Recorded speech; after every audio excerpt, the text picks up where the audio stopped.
anyone harm it, is not letting anyone oppress it, is not letting anyone take over it. And so we have to be careful that we see it in that context. This is an amana Allah subhanahu wa ta'ala has given you. Your dignity, your body, your health, all of these things were given to you by Allah subhanahu wa ta'ala for one single purpose. And that one single purpose is to use it for the sake of worshiping Allah subhanahu wa ta'ala. Your body was created to worship Allah, not to be anyone's punching bag. So this is an Islamic duty for you to take care of what Allah subhanahu wa ta'ala has given you. And the other aspect here is that your children are also an amana. So if there is someone who is harming your children, it is upon you, and you will be asked what you did in order to stop that, in order to protect your children. Your children are also an amana, and you have to keep that in mind. Don't think that no matter what the situation is, that just by staying together, it's better for the children. By no means is that true. For a child to grow up in an abusive household, in an abusive relationship, that in fact is far greater harm for that child than if you were to come from a broken home or a family that when the parents divorce. That you have to think about all of the consequences, not only for yourself, but for one's children when they grow up in an abusive household. And those consequences are very, very deep. I'll talk about just a few of them. One of the consequences, the children who grow up in abusive households, they actually speak, and psychologists find that there's something called the cycle of abuse. What that means is that someone who was abused as a child grows up and becomes an abuser. So however you're treated as a child, you grow up and you treat your children the same way. You treat other people the same way. But what you're doing is, when you allow your children to grow up in an abusive household, it is more likely for them to also become abusers as they grow up and in their own relationships. And that is not something, obviously, that you want for your children.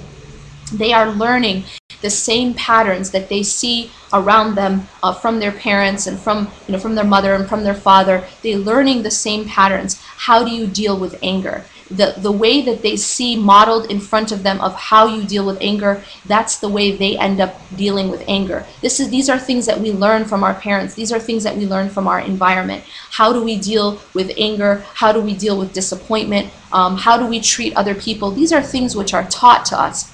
And so you have to be very careful not to teach your children those types of patterns of behavior.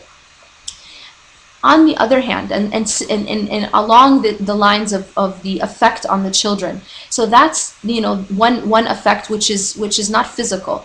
Obviously, there's the obvious physical effect on the children. If someone is abusing your children, you can't allow that. You can't say that it's better for them to stay as long as they're in that, as long as it's not a broken home, it's okay. It's better for them to be abused. It's better for them to be either physically, emotionally, or verbally abused. And so we cannot think that way. It is absolutely more detrimental for the child to be either physically abused, emotionally abused, or psychologically abused than to actually be separated from that house, from that environment. And with regards to physical abuse versus psychological abuse and verbal abuse, it's important also to realize that they find, also studies find that it's the psychological abuse, the emotional abuse that actually has the longest effect, even more than physical abuse. So it's important not to sort of devalue how important, or rather how detrimental abuse can be. Just because it's not physical doesn't mean that it doesn't have a very negative and life, and a long lasting effect on the child or on the human being. Because physical abuse, perhaps, it can heal once the wound heals. However, psychological and verbal abuse is something that the victim internalizes. So if the victim is told again and again that they're worthless, told again and again that they're stupid, told again and again that they can't do anything, or that no one loves them, or that no one will ever love them, these kinds of things stay with the human being. And then as they grow, it's very, very hard to unlearn those things. So those can have a very lasting effect on the human being. You have to protect yourself and protect your children from this type of abuse. It's extremely important. Now I'm going to talk about the ultimately the most important consequence of abuse and why it's so dangerous is the effect it has on one's iman. And I'm going to talk about that a little bit. We're told so much that it's actually more holy, or you're a better Muslim if you stay, but in fact it has a detrimental effect on your iman. And there are shuyukh who have told me that most of the children, most of the youth who end up leaving Islam came from abusive households. Most of the children who ended up leaving Islam came from abusive households. And what happens is they see this abuse, they grow up in it, and they start to hate everything associated with that life. And that includes Islam. So what they start to do is they connect Islam to the abuse. They connect Islam and the culture to the abuse itself, and they start to just hate it all. And actually people, these people will actually leave Islam, or at the very least will hate Islam, because they associate Islam with that abusive lifestyle and with that very ugly attitude and that ugly behavior that they had experienced. And you see this a lot. So you are actually you're not helping their iman, but rather you may be affecting their deen by allowing them to grow up in such a household.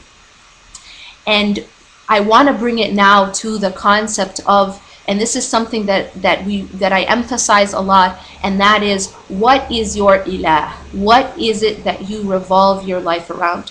When we say La ilaha illallah, there is no ilah except for Allah subhanahu wa ta'ala, what are we really saying? What we are saying is that there is nothing worthy of our worship except for Allah subhanahu wa ta'ala. But be very careful. Worship does not just mean what you pray to, but the concept of worship can really be discovered when you ask yourself a few questions. What do you think about most? What do you fear most? What do you love most? What is the first thing that you think about when you get up in the morning? What is the last thing you think about before you sleep? What keeps you awake at night? What does not allow you to sleep? What does not allow you to eat? What is it that makes you most upset? What is it that makes you cry? What is it that you think about when you're praying? When you think about the answers to all of these questions, when you find someone who is in an abusive relationship, chances are the answer to a lot of these questions, if not all of these questions, is that other person. So let's reflect on this for a moment. When you're in an abusive relationship, what you're thinking about first thing in the morning is that person. What are they going to do to me today? How do I avoid getting abused today? What's the last thing they think about before they sleep? What are they going to do tomorrow? What can I do, to avoid such and such? What are you thinking about while you're praying? Same thing. What are you most afraid of? Well, you're not any longer most afraid of Allah subhanahu wa ta'ala. Your greatest fear is no longer Allah subhanahu wa ta'ala and meeting Allah subhanahu wa ta'ala on the day of judgment, and is Allah subhanahu wa ta'ala displeased with me, and is Allah subhanahu wa ta'ala angry with me. Instead, your greatest fear is this person angry with me? Is this person displeased with me? And is this person going to punish me? And there is a serious problem there, because that should never ever be another person. It should never be another person that we fear most. It should never be another person that we think about most. It should be Allah subhanahu wa ta'ala that we fear most. It should be Allah subhanahu wa ta'ala that we think about most. And it should only be Allah that we're worried if He's angry, and if He's displeased, and if He's going to punish us. We should not be worrying about standing in front of another person, but we should be worried about standing in front of Allah subhanahu wa ta'ala. So if we have taken that place of fear and thought and all of those things, and we've given it to another person, that is absolutely an injustice to your own self. That is absolutely wrong. That's almost like a form of worship, because you have taken what belongs to Allah subhanahu wa ta'ala, the fear that belongs to Allah subhanahu wa ta'ala, the mental and emotional and psychological effort and investment that belongs to Allah subhanahu wa ta'ala, and you have given it to another person. And that is dhulm. That is oppression on every level. That's an oppression against your own self. You were created to give that to Allah subhanahu wa ta'ala. You were created to worship Allah subhanahu wa ta'ala. You were created to fear Allah subhanahu wa ta'ala, not another person. That is extremely important to understand the real meaning of La ilaha illallah. Along with that, and along with this concept of Tawheed, of that Allah subhanahu wa ta'ala is at the center of my life. Allah subhanahu wa ta'ala is at the center of my thoughts, at the center of my fears, at the center of my hopes, and at the center of my love, is the